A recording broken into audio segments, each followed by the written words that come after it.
હમણાં એક મિત્ર છે મારા ભરતદાન ગઢવી, મને કે અકુબા મારે પ્લોટ ન વેચાતો હળવદમાં, કંઈક કરી આપો ને. મેં તું કામ કર, તું મારા બાપુની બાધા રાખ. કોઈનો પ્લોટ ન વેચાતો હોય, કોઈની જમીન ન વેચાતી હોય, કોઈનું ઘર ન વેચાતું, તમારે એમ કહેવાનું કે હે હકા ભના બાપુ ચંદુભા, અમારી જમીન અમારા પ્લોટ વેચી જાય છે, તમે 50,000 રૂપિયા મૂકશું, જો તળિયા ઝાટક ન થઈ જાય તો ફટ કહેજો મને. આગેથી આતંકવાદી જેવો લાગુ છું, જાણે કેટલાય ખૂન કરીને આવ્યો છે, પણ નહીં, સારો માણસ છું. તમે ખાલી નજીક આવજો કોક વાર, મજા આવશે. એટલે હું અહીંયાથી જોક્સની હાસ્યની વાતો કરીશ, કારણ કે જ્ઞાનની વાત કરી એવો મારો કોઈ દાખલો છે જ નહીં. અત્યાર સુધીમાં મેં કોઈ જ્ઞાનની વાત કરી એવો દાખલો જ નથી. કારણ કે શું કરો, હું જ્ઞાનની વાત નથી કરતો. જ્ઞાનની વાત ક્યાં કરાય? અજ્ઞાની માણસ બેઠો અહીંયા, આપ બધા તો જ્ઞાની છો.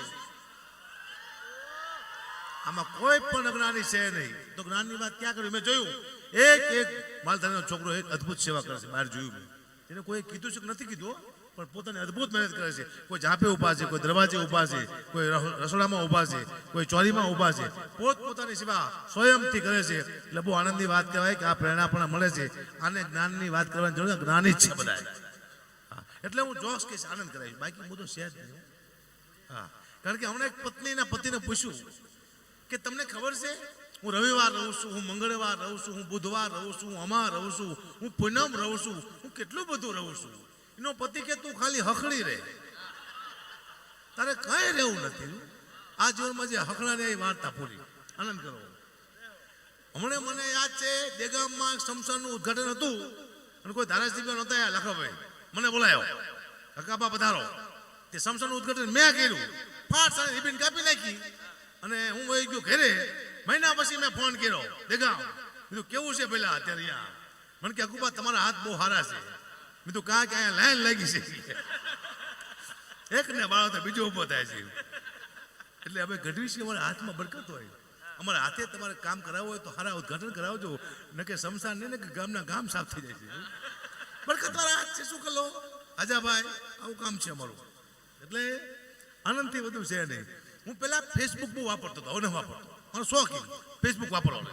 હવે એમાં શું છે, મારો ને મારો વિડીયો મૂકીને મારીને હું કોમેન્ટ જોતો, તો કોમેન્ટમાં હારીને ખરાબ 2 કોમેન્ટ આવે. મારા લાખ ચાહક હોય ને તો 200 મારા વિરોધી પણ હોય. તો આમ કોમેન્ટ વાંચતો આવે, વાહ હકા ભા, તો હું ખુશ થઈ જઉં. વાહ ચારણ, વાહ હવજ, વાહ ગઢવી, તાર નીચે આવે શું હાલી દીકરો છું. તા હું મારો પછી મારો દીકરો આ કોને લખ્યું? અને સાલા એવા ફેક આઈડી વાળા છે, જડતા નથી. પણ મેં 2-3 ગોતી લીધા, તી મારા હગાવાળા નીકળ્યા. બોલો, મારા મામા દીકરો ગાડી રૂપ કરતો હતો કોમેન્ટમાં. દુઃખની વાત છે, પણ મારે કરવી પડશે. હા, અને વધુ મેં અહીંયાથી હાસ્યની વાત કરી હોય તો મારા પોતાના માથે વધુ જોક્સ મારા બાપુજીના કહું છું. કારણ મને હવે બીજાના બાપ માથે ભરોસો રહ્યો નથી. મારા જ્યાં કાટલા પકડે છે, આપણા બાપુમાં કોઈ વાતો આવે નહીં. અને મારા બાપુની ગમે એટલી વાત કરું, બીજાને હોય શું. હા, એટલે મારા બાપુજીની વાત કરું છું, મજા આવે છે. કારણ કે હવે પહેલાં જેવું નથી ને, અલગ સમય આવી ગયો છે, ક્યારે કોણ ભૂલ કાઢ નાખે. કરવું શું, અત્યારે તમે 1 કલાક અહીંયા બોલો, કોઈ સંત બોલે કે કોઈ રાજકારણી બોલે કે કોઈ કલાકાર 1 કલાક બોલે, એકાદી ભૂલ થાય, એ મારા દીકરા પકડી લે, માફી માંગો. કલાકાર ગરીબડી ગાય જેવા બિચારા, અમારી ભૂલ થઈ ગઈ, માફી માંગી લે.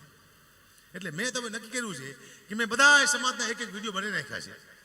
બધા સમાજના 1-1 વિડીયો માફીના બનાવી મારા દીકરા ગૌરવને કીધું બેટા લેપટોપમાં નાખી દે. કોઈ સમાજનો ફોન આવે, કાકા તમે અમારા સમાજ વિશે આવું બોલ્યા હતા, ખોટું લાગ્યું, પેલા દુઃખ લાગ્યું, માફી માંગવાની છે, ચાલુ રાખો બેટા. ગૌરવ 203 નંબરનો વિડીયો નાખ ફટાફટ. પપ્પા 204 નંબરનો વિડીયો, એ તારા બાપ બીજા સમાજનો છે, 203 નંબરનો નાખ. સીધો ડાયરેક્ટ લો, રાજી ખુશ. આપણે એવું કરી નાખ્યું છે. જો આ સાઉન્ડ વગર સાઉન્ડ, બીજું કયું છે? રવિ અને વગર પ્રવીણભાઈ આવ્યા છે ઓપરેટરમાં. સાઉન્ડ જો તમે, પહેલા આવા સાઉન્ડ નહોતા. સાઉન્ડ અત્યારે આવા હારે. પહેલા જે સાઉન્ડ હતા ને, જે જૂના કલાકાર મરી ગયા ને, સાઉન્ડના અભાવથી મરી ગયા. ગળા ખેંચી ગયા, જ્યાં ગમકાર્યા માર્યા. હવે સાઉન્ડ હારા આવી ગયા છે, પણ હજી તમે 10 વર્ષ જવા દો, હજી એવા સાઉન્ડ આવશે, તમે એમ બોલશો કે કૃષ્ણ કનૈયા લાલ કી, તો જે સાઉન્ડ બોલ લાગશે. અડધું સાઉન્ડ બોલશે.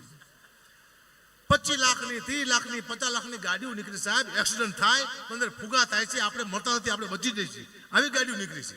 હજી તમે 10 વર્ષ જવા દો, હજી એવી ગાડીઓ આવશે, એક્સિડન્ટ થયો, તમે બહાર પડ્યા ફુગા તમારે વાયા દોડશે. આવ તમને મરવા દેવાથી તમારા હપ્તા બાકી છે. હપ્તા બાકી છે તો તમે મરવા નહીં દે ગાડી. હપ્તા પૂરા તો આપણે પૂરા. જય સીતારામ. આવું ચાલી રહ્યું છે બધું. મને ખબર ન હોય, ખબર જ હોય. ધંધો છે મારો. આનંદ સિવાય દુનિયામાં કશું છે જ નહીં. જય સીતારામ. અમારી પાછળ ઉપમા લાગે છે કલાકારની પાછળ. હકાબા ગઢવી તો સાહિત્યનો બેતાબ બાદશાહ, માયાભાઈ આહિર તો સાહિત્યનો બેતાબ બાદશાહ, ભીખુદાન ગઢવી તો સાહિત્યનો બેતાબ બાદશાહ. આ બેતાબ બાદશાહ અમારી ઉપમા છે. અમને બેતાબ બાદશાહ કહીને બોલાવે. પણ હમણાં ગોધરાઈ ગયો એ મને અલગ ઉપમા આપી કે હકાબા ગઢવી આવ્યા છે જેને સાહિત્યનો સાંઢ કહેવાય. કે એટલે આમ તો સાંઢ નો કહેવાય, બાદશાહ કહેવાય. હો એ કે મને સાંઢ મોટું દેખ કલાક હું શાંતિને બોલાઈ જાય. પછી હું જો સાસણગીરમાં તો અહીંયા મને રજૂ કરતા કોઈને આવડ્યો નહીં. એક સાહિત્યકારે મને રજૂ કર્યો કે હવે આપણે હકાબા ગઢવીને સ્ટેજ માથે રમતા મૂકી. કે બધું પહેલા હું મેળી માનો બોકડો છું, રજૂ કરો રજૂ કરો. રમતા મૂકે છે. આવી ઘણી દુઃખની વાતો લઈને આવ્યો છું સ્ટેજ માથે. હા, કારણ કે હું તો ઘંટી આંકતો તો પહેલા, અત્યારે કલાકાર થયો. હું તો દુઃખમાંથી નીચેથી આગળ આવેલો. આમ નીચે હતો અહીંયાથી આવ્યો છું. અને મારી બીજી કોઈ સાઈડ નથી. હું ઉપર છું એ નીચે છું, નીચે છું એ ઉપર છું. હું જે બોલું છું એ નીચે બોલું, નીચે બોલું છું ઉપર બોલું છું. બીજી સાઈડ નહીં કે અહીંયા કંઈક બોલું નીચે કંઈક બોલું. કમ્પ્લેટ ઘંટી આંકતા આંકતા અહીંયા સુધી પહોંચ્યો છું. એક ભાઈનો મને હમણાં કહેતા હતા, મને કે ગુબા તમારી લુક બહુ સારી છે. કીધું આ લુક ભૂખમાંથી આવી છે. જે વસ્તુ ભૂખમાંથી આવે ને ભૂખા કાઢી નાખે. આ સ્ટેજ માથે લગભગ 90% લોકો ભૂખમાંથી જ આવી છે. હું કહું છું, બીજા કહેતા નથી, બાકી ભૂખમાંથી ભૂખમાંથી. ભૂખ સિવાય તમે અહીંયા પહોંચી ગયો. દુઃખ પહોંચાડે તમને અહીંયા. કહું છું હા પાડે, કહું છું ખોટું ન બોલે. એટલે આવું બધું છે. કારણ કે ઘંટી આંકતા આંકતા હું પહેલા નોકરી કરતો ને, મારો હતો શેઠ સરદારજી. કે હિન્દી બોલતો, હું ગુજરાતી બોલું. મને હિન્દી ન આવડે ને ગુજરાતી ન આવડે, બે ભેગા થઈ ગયા. પછી મને મળવા આવે મારા મિત્રો, એ મને હકાબા હકાબા કહે. પણ મારા કાકા આવે એ મને હકલો કહેતા. હવે સરદારજી હતો મારો શેઠીને હકલો ન આવડે, મને આખલો કહેતા. એ આખલા આખલો નહીં, હકલો કે ભાઈ તને ભાવતું નથી આપે રાખો. પૂર્ણ વિરામ થઈ ગયું જીવનમાં એમ. એટલે મેં કીધું મારા બાપુના જોક્સ કહું એટલે કોઈ ભૂલતો ન કાઢે. કારણ કે 700 વીઘા જમીન હતી મારી પાસે, મારા બાપુ પાસે. આમ જેવા તેવા માણસો નથી, પણ મારા બાપાએ તળિયા ઝાટક કરી નાખી. એક વીઘો રહેવા દીધી નહીં. એ એટલા વેચવામાં ચેમ્પિયન હતા, એ વેચી જ નાખતા બધું. એ તો મરી ગયા ને કે મને વેચી નાખ્યા. પણ સારું થયું મરી ગયા, વેચી નાખ્યા, બહુ વેચતા હતા. હા, હમણાં એક મિત્ર છે મારા ભરતદાન ગઢવી, મને કે અકુબા મારે પ્લોટ ન વેચાતો હળવદમાં, કંઈક કરી આપો ને. મેં તું કામ કર, તું મારા બાપુની બાધા રાખ. કોઈનો પ્લોટ ન વેચાતો હોય, કોઈની જમીન ન વેચાતી હોય, કોઈનું ઘર ન વેચાતું, તમારે એમ કહેવાનું કે હે હકાભાના બાપુ ચંદુભા અમારી જમીન અમારા પ્લોટ વેચી જાય છે, તમે 50,000 રૂપિયા મૂકશું. જો તળિયા ઝાટક ન થઈ જાય તો ફટ કહેજો મને. મોકલે નામ જા લેવા એ ભૂત પ્રેત ભાગી જાય, મારા બાપનું નામનું જમીન વેચી જાય. વેચી નાખતા, અદભુત હતા. એક ભાઈ મને કે અકુબા તમે આવડા મોટા કલાકાર છો, તમારા બાપુ તમારા દાદા કલાકાર હતા, બધી બધા સોદાગર હતા. મને કે લે વેચનું કરતા હતા, મેં મારા દીકરા વેચ વેચ જ કરતા હતા. વાહ લાલાભાઈ, જો અમારા ગામનો છે હરમણાનો લાલાભાઈ ભરવાડ, નાનપણનો ભાઈબંધ. અમે બે ભેંચું ચરતા, હજી ચાલે જ નથી ચરતો. લાલોજી આવ્યો ને, તો ભાઈબંધ છે આવ્યો કીધે બધા છે. વાહ લાલાભાઈ વાહ. એટલે આવું હતું કામકાજ. અમુક મારા જોક્સમાં તમને ઘણું બધું જાણો. અમુક એવા જોક્સ છે મારા જેમાં તમારા બાળકોને કંઈક લેવા જેવું છે, કંઈક જાણવા જેવું છે. હા, મારા એવા જોક્સ પણ એવા હોય. મારા જોક્સ એવા હોય છે કે માં બેન ભાઈ આખો પરિવાર બેહીને સાંભળીએ કેવા જોક્સ. કારણ કે એક દીકરીને એક બેનને ઊભું થવાનું મન નહીં થાય કે આવા જોક્સ બોલે છે. અને જ્યાં સુધી સારા બોલાય ત્યાં સુધી બોલવા છે, ખરાબ બોલવાના જોક્સ આવશે તેથી અહીં તો ઊભું થઈ જવાનું છે. સ્ટેજથી નીચે ઉતરી જવાનું છે, પણ સ્તરથી નીચે ઉતરવાનું નથી. કારણ બોલાય તો સારું બોલવાનું કે નહીં. કારણ કે મને સૌથી વધુ બીક હોય તો મારા સમાજની. એટલે મને ન કહેજો કે તમારા સમાજનો ગઢવી આવું બોલે છે. એટલે સારા જોક્સ ગમે એક ન ગમે. કારણ કે હું નવા લગ્ન થયા મારા, નવા મારો 1200 રૂપિયા પગાર હતો. જસુનગરમાં હું ઘંટી હાંકતો. એમાં મારી નોકરી તૂટી જાય, હું પછી રોડમાંથી આવી ગયો. એમાં મારા હારાનો ફોન આવ્યો કે જીજી બહુ બીમાર છે. જીજી એટલે મારા સસરા, અમે સસરાને જીજી કહી. જીજી બહુ બીમાર છે, દીકરીને મોઢું જોવું હોય તાત્કાલિક બાપનું તો હકાબા લઈને આવી જાઓ. હવે મારી પાસે પૈસા હતા નહીં. મેં 800 રૂપિયા ઉછના લીધા. કીધું બાપને એકવાર દીકરીનું મોઢું દેખાડી દઉં. હું જો એમની દીકરીને લઈને જીજી હોતેલા ટેસ્ટથી બેભાન થઈને હલે ચલે. એમની દીકરી કે જીજી આંખું ખોલી, મારા સીધે 800 રૂપિયા જ્યાં જીજી હાજર થઈ ગયા. હું પાછો આવતો રહ્યો. અઠવાડિયા પછી પાછો ફોન આવ્યો કે અકાબા તમે આવો પેલા જીજીને કાઢી જવા પડે, છેલ્લી વાર જો દીકરીને મોઢું જોવું હોય બાપનું તો તાત્કાલિક લઈને આવી જાઓ. મેં બીજી વાર 800 રૂપિયા ઉછળ લીધા. હું ગયો, જીજી હોતેલા ટેસ્ટથી.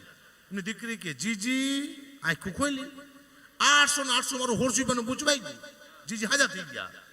હું પાછો આવતો રહ્યો. 1 મહિના પછી છેલ્લો ફોન આવ્યો. છેલ્લો ફોન હતો કે જીજીના મોઢામાં તુલસીના પાન નાખી દીધા છે, જીવ 10મા ધાર વહી ગયો છે. હકાબા તમે આવો તો કદાચ જીજીને કાઢી જવા પડે, છેલ્લી વાર દીકરીને મોઢું જો હોય બાપનું તો તાત્કાલિક લઈને આવી જાઓ. અને મેં ત્રીજી વાર 800 રૂપિયા ઓછા લીધા. હું જ્યો, જીજી હોતેલા બેભાન થઈને જાણે મળી જેલી ઘો પડ્યું ભલે એક ચલે. એમની દીકરી કે જીજી આંખું ખોલીને મારું મગજ્યું. જીજી તમે નહીં કરો, તમે નહીં મરો, હું ભાડા ખર્ચીને મરી જઈશ. આજ મરું, કાલ મરું, મરી જાઓ. મરી ગયા. મને યાદ છે મેં કીધું તો જીજી મરી ગયા. પણ સાહેબ મુદ્દો શું હતો? મેં પહેલી વાર દીકરીની તાકાત જોઈ. બાપને 3 વખત જીવતો કર્યો. મરી ગયા પછી બાપને કોઈ જીવતો કે દુનિયામાં એક જ પાત્ર છે, માત્ર ને માત્ર દીકરી, જે બાપને જીવતદાન આપી દે.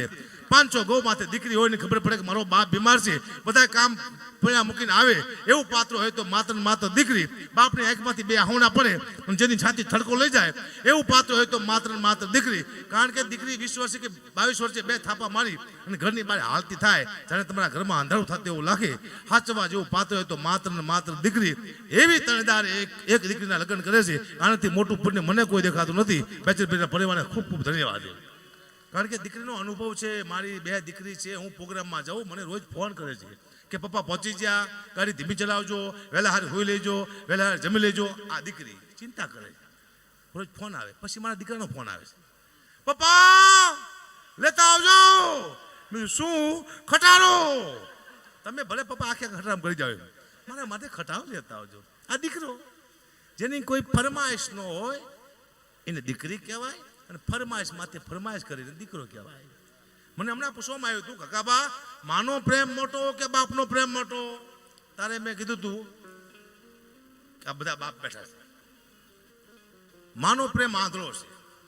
માને કોઈ એમ કહેશે કે તમારો દીકરો દારૂ પીવે છે, માં એમ કહેશે કે મારો દીકરો એવો હોય નહીં, તું ખોટું બોલીશ, મારા દીકરાને બદનામ ન કરીશ. માં હામી વાત છે સામેવાળા માટે. આંધળો પ્રેમ છે. દીકરા છે કંઈ દેખાતું નથી. બાપનો પ્રેમ, બાપને કોઈ એમ કહેશે કે તમારો દીકરો જુગાર રમે છે, તરત ઉપરથી ક્યાં રમે? ચાલો બતાવો. આ બાપ આખી જિંદગી કામ કરતો એક ગરીબ બાપ હોય, એની પાસે 800 રૂપિયા હોય, દિવાળી આવ્યો હોય અને પોતાના બાળકના કપડાં લેવા માટે જતો હોય, પોતાના કપડાં લેવા માટે. એમાં કોઈનો દીકરો નાનો એવો કે પપ્પા મારે બૂટ લેવા છે. ઇસી ટાઈમ બાપ પોતાની ઈચ્છા મારી નાખે છે અને દીકરાના બૂટ લાવે છે, એના કપડાં નથી લાવતો. આ કહેવાય બાપ. આખી જિંદગી દુઃખી જ હોયા છે, પણ કોઈથી કોઈને કહી શકતો નથી ને પરિવારને હું તમને પ્રેમ કરું છું. અને બાપ ઘરે આવે જે આપણે બાજી છીએ નથી કહેતી, પત્ની કે પતિ ઘરે આવે ને, માં કે બાપ ખાંડ નથી, બાટલો નથી, ચોખા નથી. હવે ખબર છે ઓલો કેટલો ચિંતામાં છે ને કેટલું ટેન્શન છે. કોકને વ્યાજમાં લીધા છે, કોકને ગાયું દીધું હોય છે, કોકે એને માર્યો હોય છે, પણ આવે સીધું વળસકા જ પડે. એટલે પતિ ઘરે આવે સીધું વળસકા નહીં પડવાનું, પૂછવાનું આવો બેસો, મજામાં? તમને કોઈ માર્યા જ નથી ને? ના. કોઈ ગાયું દીધી છે કે ના? બિલકુલ મજામાં છો? તો ખાંડ લાવવાની છે. આમ કહેવાય.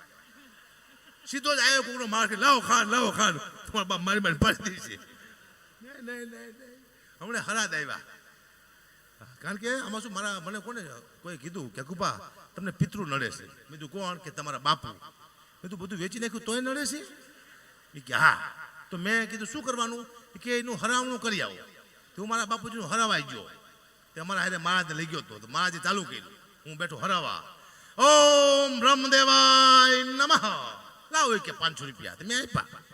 ઇન્દ્રદેવાય નમઃ, લાવો કે 600 રૂપિયા. મેં આપ્યા.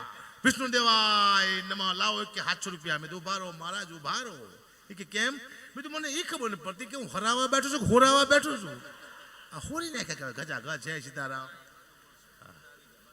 છૂટા બાજુમાં આવી ગયા છે, બાજુમાં જેને જોતા હોય અહીંયા ગાયોમાં જવાના છે આ પૈસા. એવી કીધું ના જ પાડતા હતા, પણ કે ભાઈ ગાયોમાં આ પૈસો જવાનો છે, જેને છૂટા જતો હોય બાજુમાંથી લઈ લે. એટલે હમણાં મને કોઈનો ફોન આવ્યો હતો. મને કે અગુભાઈ પ્રોગ્રામ તમારો રાખવાનો છે, કેટલા પૈસા લેશો? મેં તું 2.5 લાખ રૂપિયા. મને કે તમે સ્ટેજ માથે ગલોટિયા ખાવાના છો? મેં તું નહીં. તો 2.5 લાખ રૂપિયા છે ના? મેં તું ભવિષ્યમાં અમારા છોકરાને ગલોટિયા ન ખાવા પડે એના. અમારા છોકરા શું કરશે? હમણાં કૂતરાના જસદણ પાસે પ્રોગ્રામ હતો, કૂતરાના રોટલાનો. મને ફોન આવ્યો, મને કગુપા કૂતરાના રોટલાનો પ્રોગ્રામ છે, આપણે પધારવાનું છે. અને મેં તો બોલો શું આપવાનું શું? મને કે કૂતરાના રોટલાનો છે કગુપા. પણ મેં તો અમારા છોકરાના રોટલાનું શું? રોટલા તો બેન જોઈ છે ને, કૂતરાને જોઈ છે, અમારા છોકરાને જોઈ છે. એટલે નક્કી કરો. પછી હું તો જો પણ બે કૂતરા મારા બેટા મારા સામું જોઈને બેઠેલા અને બે વાતો કરતા હતા. એક કૂતરાએ બીજા કૂતરાને પૂછ્યું કે આને તું ઓળખેશ? બીજો કૂતરો કે હા. કે કોણ? કે આજ આપણામાં ભાગ પડાવાયો ઈ આર્યું. 50,000 રૂપિયા લઈ જો ને આપણામાંથી ઈ આર્યું. કૂતરા કૂતરા છે, ઉતકી જાય. પણ આ બેઠા છો, આ સંસ્કૃતિ છે, ડાયરો છે. આમાં મા બેન ભાઈ આખો પરિવાર બહેન સાંભળી શકીએ. આપણા ઘરમાં ટીવી છે, વિકૃતિ છે. આપણી ટીવી આપણી દીકરી જોતી હશે તો બાપ ઊભો થઈ જાય છે, આપણી બહેન ટીવી જોતી હશે તો ભાઈ ઊભો થઈ જાય છે. એક પણ એવો સીન નથી આવતો કે આખું પરિવાર બહેન આપણે સાંભળી શકીએ, એક સાથે ટીવી જોઈ શકીએ. માત્ર ને માત્ર સંસ્કૃતિ શાંતિ હોય તો આ ડાયરો. પણ ધીમે આમાંય બદલાવા માંડવાનું બધું. હું તમને એક ઝલક આપું. ગુજરાતી ગીત તમે પહેલા જો કેવા ગીત હતા, અત્યારનું ગીત જુઓ તમે બંધ કરી દે. એક લાઈન સંભળાવું તમને કેવા ગીત હતા પહેલા. ગુજરાતી શબ્દ કેવા હતા